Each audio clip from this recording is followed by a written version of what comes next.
ঈদ মুবারক, আসসালামু আলাইকুম। সবাই কেমন আছেন? আজকে নামাজ আদায় করলাম বিকলিন জামা মসজিদও। পেশাগত কিছু কাজ করলাম, নিউজ টিউজ বানাইয়া আমার সিরাজ বাইরে ফাইলাম লইয়া একটু চাটাও খাই নিলাম। একটু জেলা সিলেট জিন্দাবাজারও নামাজ মাজ পড়িয়ে আইয়া এক চক্কর আড্ডা দেওয়া লাগতো। সকল মিলিয়া আমরা জিন্দাবাজার পয়েন্ট হোকা বা সেতারার সামনে শহীদ প্লাজা আমার আস্তানাত জেলা আড্ডা দিতাম, হলো একটু আড্ডা দিলাম।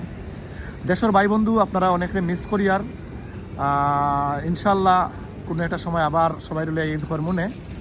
সবাই ভালো থাকবা, আমরা লাগে দোয়া করবা। আর সিরাজ সাহেব আপনি কিছু কইল কা? আপনি তো কইসইন আর সকলের ঈদ মুবারক আবারও। আর সকলের পরিবার লইয়া ঈদ করুকা ইনশাল্লাহ।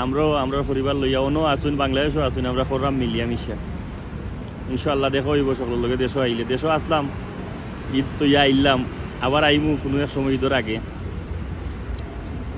আর আম খাটল খাউকা মজা করিয়া জ্যৈষ্ঠ মাসও বিশেষ করিয়া যে সিজনও যে মৌসুমও যে ফল বারোয় আল্লাহ পাকর নিয়ামত ও সিজনও ও যে সময়ের যে কিছু রোগবালাই জীবাণু বা অনেক সময় অনেক ফ্লু বেমার থাকে, এই ফ্লু বেমার আজারর লাগিয়া আল্লাহ পাকর নিয়ামত হইল ও সিজনের ও ফল হইল গিয়া ঔষধি।